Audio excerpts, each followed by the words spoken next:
Praise the Lord. இன்றைக்கான வசனம், உன் மகனை சிற்றை செய், அவன் உனக்கு ஆளுகள் செய்வான், உன் ஆத்துமாவுக்கு ஆனந்தத்தையும் உண்டாக்குவான். சிற்றை செய்யப்படாத எந்த மகனும் ஆத்துமாவுக்கு சந்தோஷத்தை உண்டாக்க மாட்டான், ஆறுதல் செய்ய மாட்டான் அப்படின்னுங்க வசனத்தில் ஆண்டவர் சொல்கிறார். சிற்றைனா முதலே அன்பான கண்டிஷன், ஆத்துமாவை தப்புவிப்பதற்கான ஒரு வழிமுறை, இயேசுவுக்கு நேராக திருக்கும் ஒரு ஆயுதம். இப்படி பல விதங்களில் நாம் எடுத்துக்கொள்ளலாம். ஆனால் இந்த சிற்றை மிக மிக அவசியம். தகப்பன் சிட்சிக்காத பிள்ளை உண்டோ?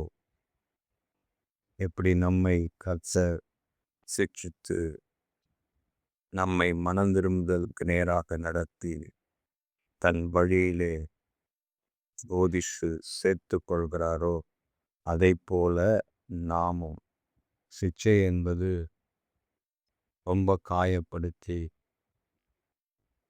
கொலை பண்ணுறது கிடையாது, ரொம்ப மோசமான நிலையில அடித்து துன்புறுத்துகிறது கிடையாது. ஆனால் சிட்சை இருக்கணும்.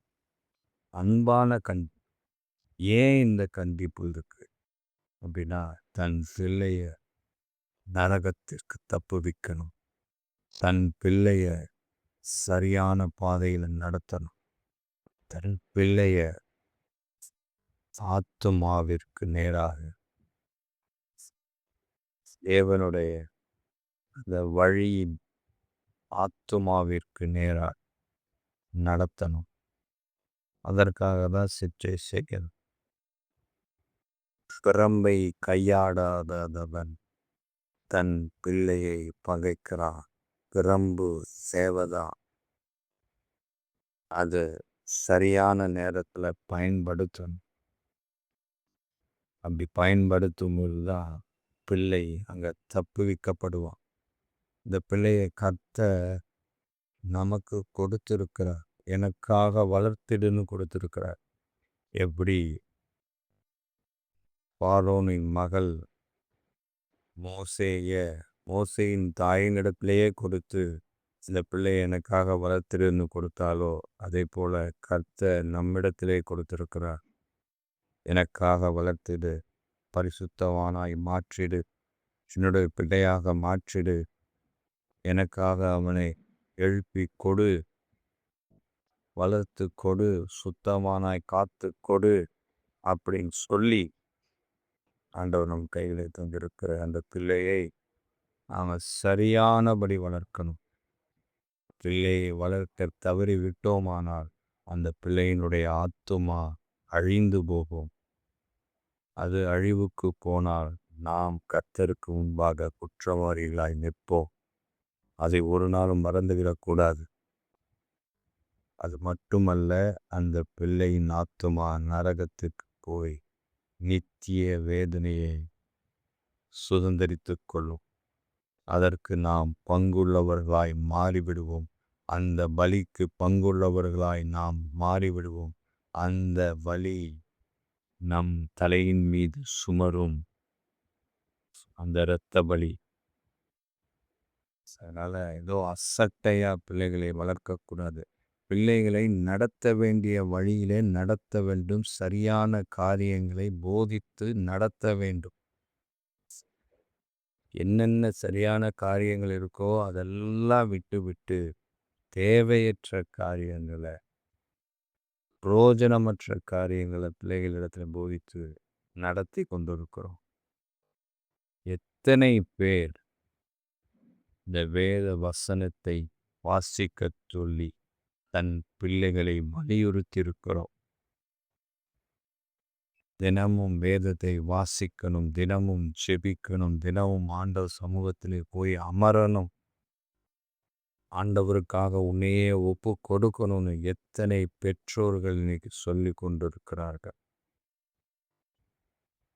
ஆனால் இதெல்லாம் விட்டுட்டு மற்றவைகள் உலக காரியங்களே அதிகமாய் சொல்லி சொல்லி சொல்லி பிள்ளைகளை வளர்த்து கடைசியில் அந்த பிள்ளைகள் ஆத்துமாக்களை இழந்து போகிறது தான் அதிகமாய் நடந்து கொண்டிருக்கிறது.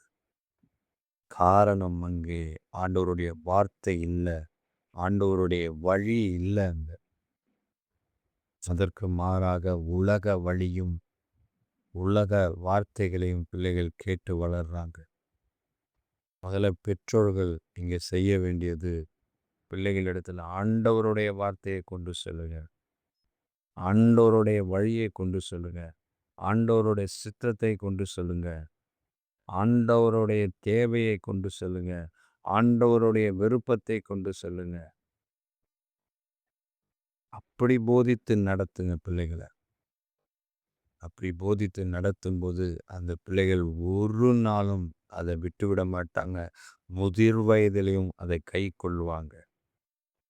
வேதத்தில் பார்த்தீங்கன்னா யாக்கோபு யாக்கோபு ஆண்டவருக்கு பிரியமான ஒரு தேவ மனுஷன்தான். ஆனால் யாக்கோபே தன் பிள்ளைகளை சரியானபடி சிக்ஷித்து வளர்க்கலன்றது தான் தெரிகிறது. ஏன்னா யாக்கோபின் மறுமனையாட்டியோட ரூபன் தவறு செய்தான், பாவம் செய்தான்.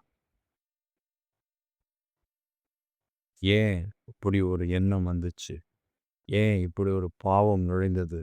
அங்க சிக்ஷி சரியாக இல்லை. தாவீது இஸ்ரவேலுக்கே ராஜாதான், கர்த்தரிடத்துல அனுதினமும் நடக்கிற ஒரு மகன்தான், இதயத்துக்கு ஏற்றவர் தான்.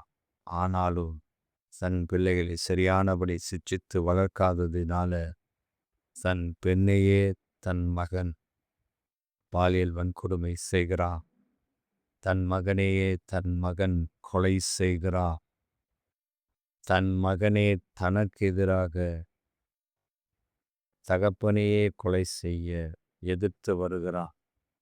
ஒட்டுமொத்த குடும்பத்திலும் சாபக்கேடு, அழிவு, இழப்பு, வேதனை, கண்ணீர் எல்லாம் எதனால? கேட்டை உண்டு பண்ணினான், லட்சையை உண்டு பண்ணினான், அவமானத்தை உண்டு பண்ணினான் தாவீதுக்கு. காரணம், பிள்ளையை சரியானபடி சிச்சித்து வளர்க்காததுனால, கண்டித்து வளர்க்காததுனால இப்படி ஒரு நிலைமை இன்னைக்கு எத்தனையோ பெற்றோர்களுக்கு வந்திருக்கும். இனிமேலாவது விழித்து கொள்ளுங்கள். பிள்ளைகளை சரியானபடி கண்டித்து வளருங்கள். பிரம்பை கையாடுங்கள். அதற்காக பிள்ளைகளை போட்டு அடித்து துன்புறுத்தி கொலை பண்ணணும்னு சொல்லலை. ஆனால் கண்டிக்க வேண்டிய நேரத்தில் கண்டிக்கணும். ஆண்டவர் நம்மளை கண்டிக்கிறார்ல, அன்புடன் கண்டிக்கிறார்ல, அன்புடன் சிக்ஷிக்கிறார்ல, அது போல அதே போலத்தான் தாவீது சாலமோனை சரியானபடி சிக்ஷித்து வளர்த்திருந்தார். மறுமனையாட்டிகளுடைய விக்கிரகங்களை தெய்வமாய் ஏற்றுக்கொண்டு வழி தப்பி போய் கடைசியிலேயே அழைப்பையே இழந்து போயிட்டார் சாலமோன். சாலமோன் சரியானபடி தன் பிள்ளைகளை சிக்ஷித்து வளர்த்திருந்தார். இன்னைக்கு 12 கோத்திரங்கள் 2 கோத்திரங்களாய் பிரிந்திருக்கிறார். அதே போல ஒவ்வொரு தேவ ஊழியக்காரர்களும் ஏலி தன் பிள்ளைகளை சரியானபடி போதித்து நடத்தியிருந்தால் ஓப்பனி பினகாஸ் அன்றைக்கு ஆண்டவரால் அடித்து கொல்லப்பட்டிருக்க மாட்டார்கள். அது ஒவ்வொருத்தரும் மோசையோட பிள்ளைகள். ஏன் இங்கே இதை பதிவு செய்கிறேன்னா, எவ்வளோ பெரிய ஊழியக்காரர்களாக இருந்தாலும், எவ்வளோ ஆண்டவருக்கு நெருக்கமானவர்களாக இருந்தாலும் தன் சந்ததியை இழந்து விட்டார்கள். காரணம், சிட்சிக்காத நிலை, கண்டிக்காத நிலை. எதற்கு செல்லம் கொடுக்கணுமோ அதுக்கு தான் செல்லம் கொடுக்கணும். எல்லாவற்றிற்கும் செல்லத்தை கொடுத்து பிள்ளைகளை கெடுத்து நாசமாக்கி பிள்ளைகளின் ஆத்துமாக்கை அழிவுக்கு நேராக கொண்டு செல்கிற பெற்றோர்கள் இன்னைக்கு அநேகராய் இருக்கிறார்கள். ஏன்னா பிள்ளையின் இருதயத்தில் நெஞ்சில் மதியினம் ஒட்டி இருக்கிறது. ஏன்னா சுற்றி மதியினம் அதிகமாய் இருக்கிறது. இந்த உலகத்தில் இருக்கிற அனைத்து காரியங்களுமே மதியீனமான காரியங்கள் தான் இருக்கிறது.